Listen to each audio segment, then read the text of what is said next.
One Winter's Day by M.Christina Butler. Illustrated by Tina McNaughton. Little Hedgehog was making his bed for the winter when a sudden gust of wind blew him off his feet. It took hold of his cozy nest and tossed it high into the air. Little Hedgehog trembled as the wind whistled around him, and he wondered what to do. He caught hold of his scarf and hat and mittens before they blew away, and tried to find shelter under the tree roots. But wherever he went, the wind blew there as well. "I'll have to stay with Badger until this storm has gone," he said at last, pulling his woolly hat firmly over his prickles. Then he snuggled into his cozy scarf and put on his mittens, and with a deep breath, he set off.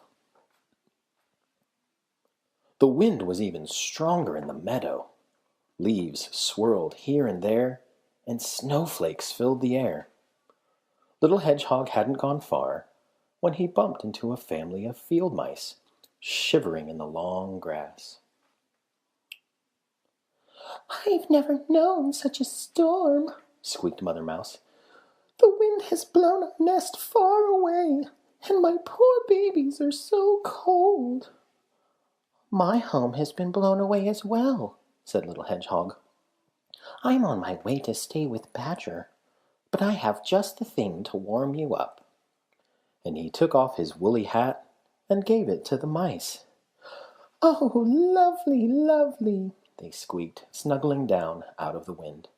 "Thank you, Little Hedgehog."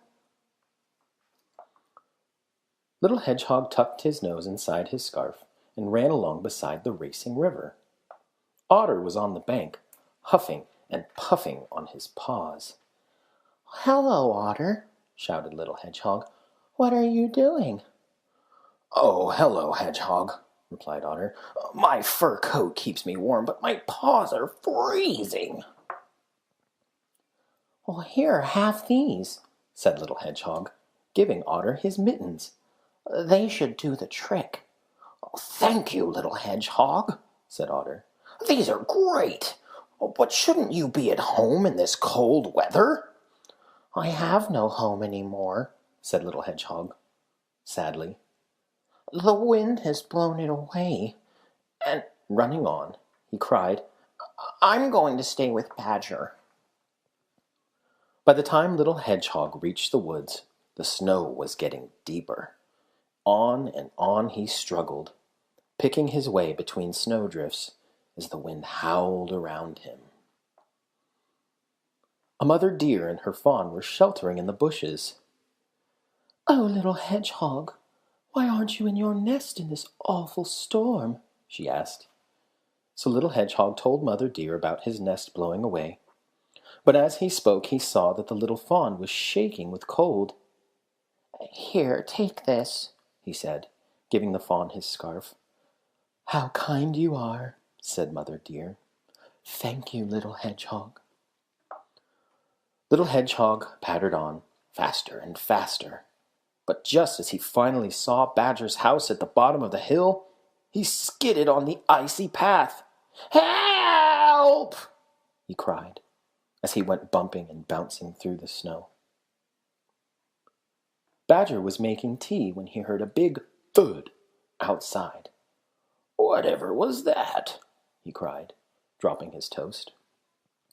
When he opened the door, a prickly snowball rolled in. "Gracious me," he said in surprise, "it's Little Hedgehog." Badger carried Little Hedgehog to an armchair by the fire and gave him a cup of tea. Little Hedgehog told Badger about his journey through the storm, and then, cozy and warm, he fell fast asleep. Little Hedgehog stayed with Badger until the storm had gone. As they walked to where his house had been, Little Hedgehog was very worried. "How can I build a strong nest if all the leaves and twigs have blown away, and there's nothing left?" he asked anxiously. "I'll help you," said Badger kindly. "We're nearly there now." "Surprise!" came the cry when they turned the corner. Little Hedgehog gasped with delight. The animals he'd met in the storm had made him the coziest nest he'd ever seen. "For the kindest hedgehog in the world," they all cried.